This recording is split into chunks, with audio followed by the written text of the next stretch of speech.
Hello, everyone, and welcome to the halfway point in the college football season.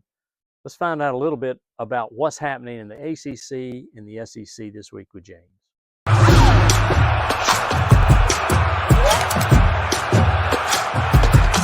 Visit your local Toyota dealers today.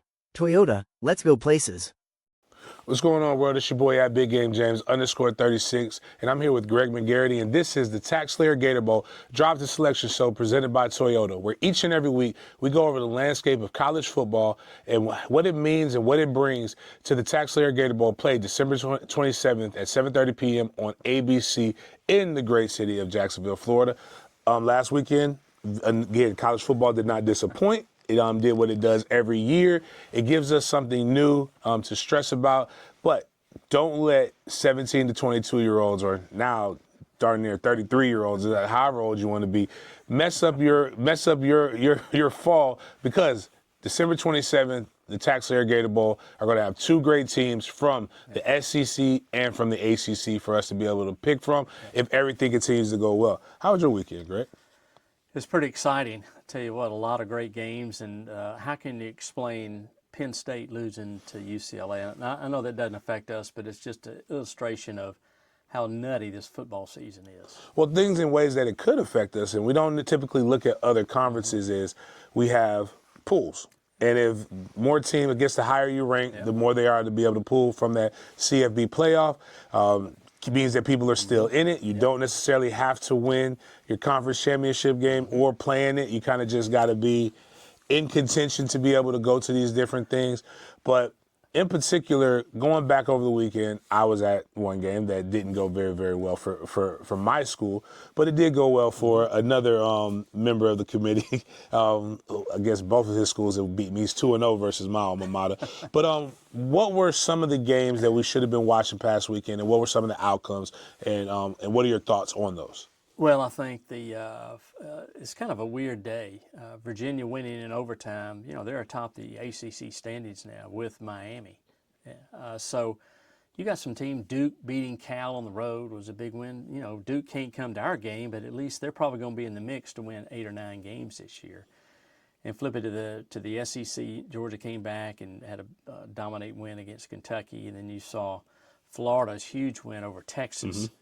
And Texas now with 2 losses in the conference. It's really going to be interesting. I'm sorry, that was their first game of conference play this year. So they've got Oklahoma this weekend. So they could be down 2 games in the SEC in a hurry if things don't change. But you saw Vandy really played Alabama pretty tightly. Pavia had 2 turnovers in the red zone, which you just can't do that trying to beat them. But a lot of teams really showed that. A&M had a convincing win over Mississippi State, but a lot of teams are working their way into really great seasons. Yeah, some teams that we never really even thought about that are producing high, or teams that have always been like right on the cusp, now starting to be able to take that. You talked about turnovers being something key that can be the difference in a blowout or even a win.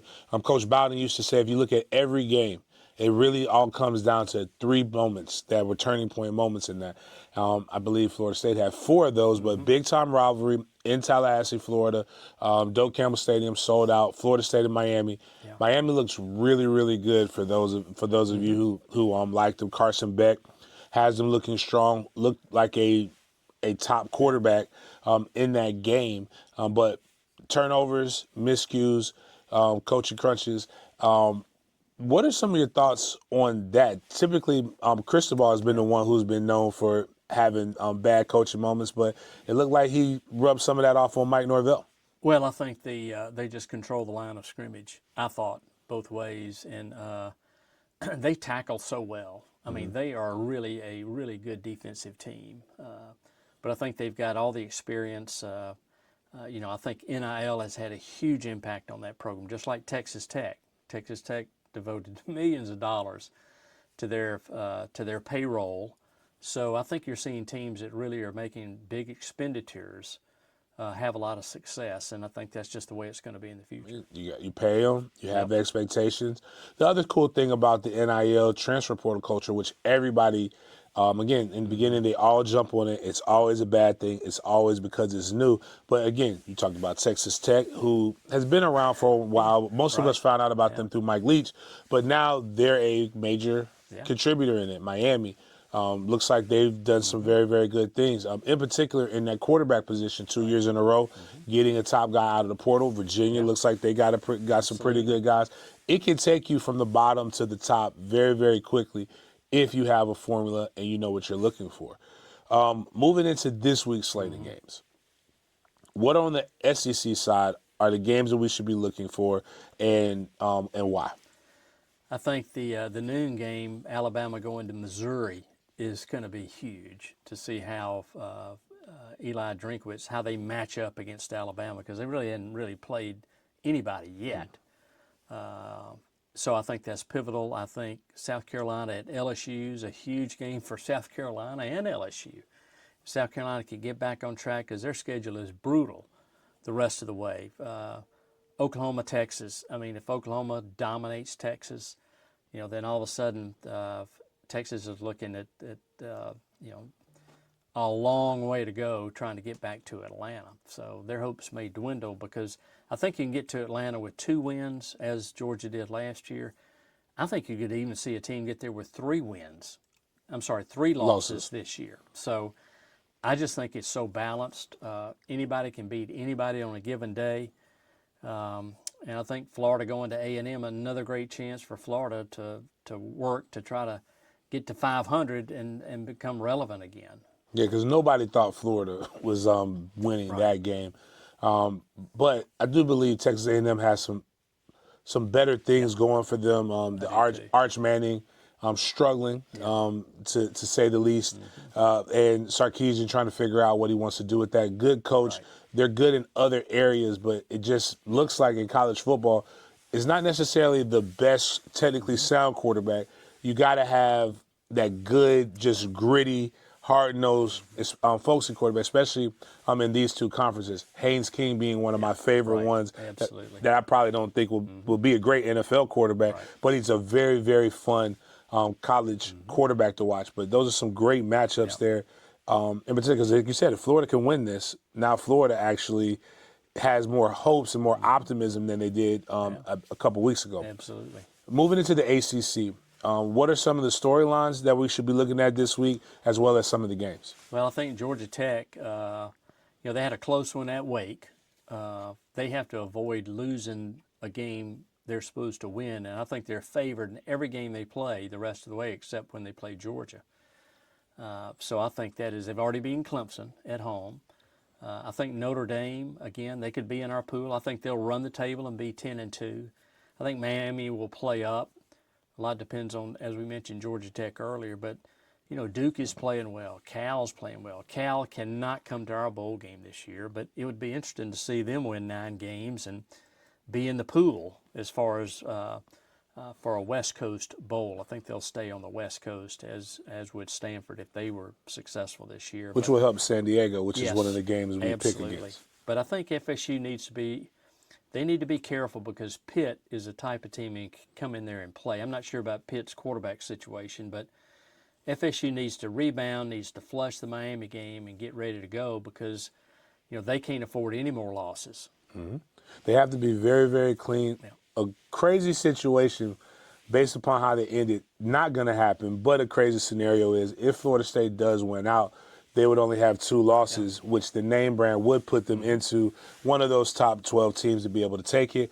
But it looks like my prediction of who I want to come to the Gator Bowl out of selfish reasons is trending toward that way. But Pitt has a little bit of local flavor here into the First Coast area. Cade Bell played quarterback at Fleming Island. He's the offensive coordinator for Pitt, as well as, if you're a Florida fan, everybody knows who Kerwin Bell is and how great he was as a Gator, as well as a coach here at Jacksonville University. So with some of those things being said, what would be – I know we'll take any of the top 2 teams that come here, but what are some of the qualifications? Because I had some people asking, because they are a little afraid in Tallahassee if they can even make the marks. But how do you get to this bowl game? Well, the ACC, whoever does not move up to the college football playoff, the next 3 or 4 teams are in a pool that we select along with San Diego and Orlando. So, you need to have 8, 9, or 10 wins to be in that pool.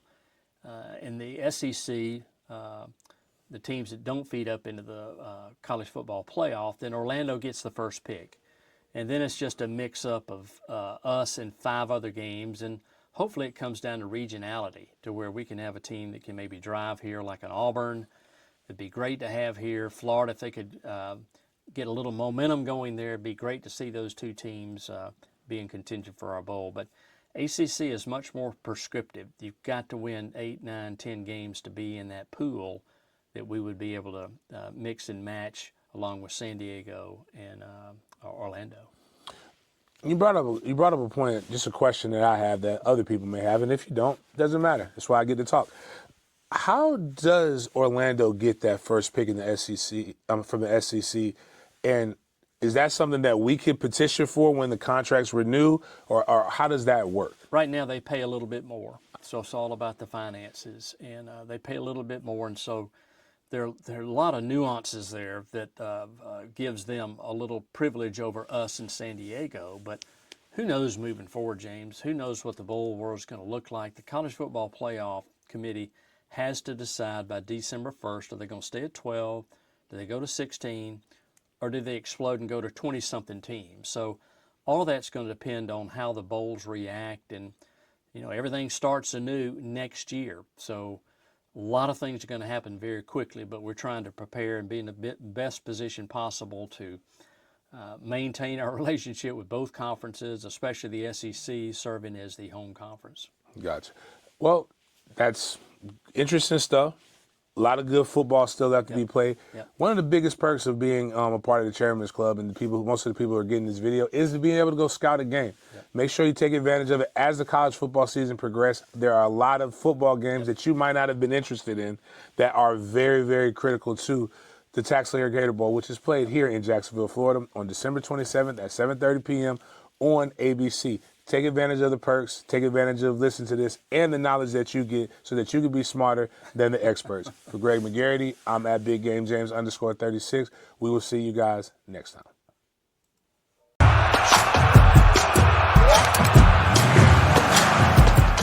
Visit your local Toyota dealers today. Toyota, let's go places.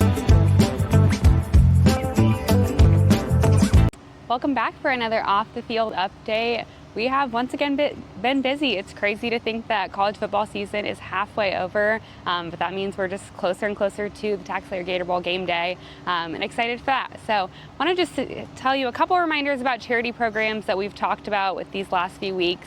The scholarship is open for another 3 weeks, so if you know a high school senior student athlete, remind them the Gator Bowl Charities Award of Excellence Scholarship presented by Momentum Transportation is open. $2,500 are up for grabs from 4 senior student athletes. So a link below, or they can visit TaxSlayerGatorBowl.com. And then another one, just a reminder, most valuable teacher. We're about halfway through of surprising teachers this season. That has been an incredible partnership with us, the College Football Playoff Foundation and FIS, and we so look forward to every single week going and surprising a teacher. So if you know a teacher in Duval, Clay, Nassau, or St. Johns counties in those public school districts, go ahead and nominate them. It's so much fun when we can go in and surprise them and tell them who nominated them. So your words mean a lot to them as well, and you can do that at TaxSlayerGatorBowl.com as well.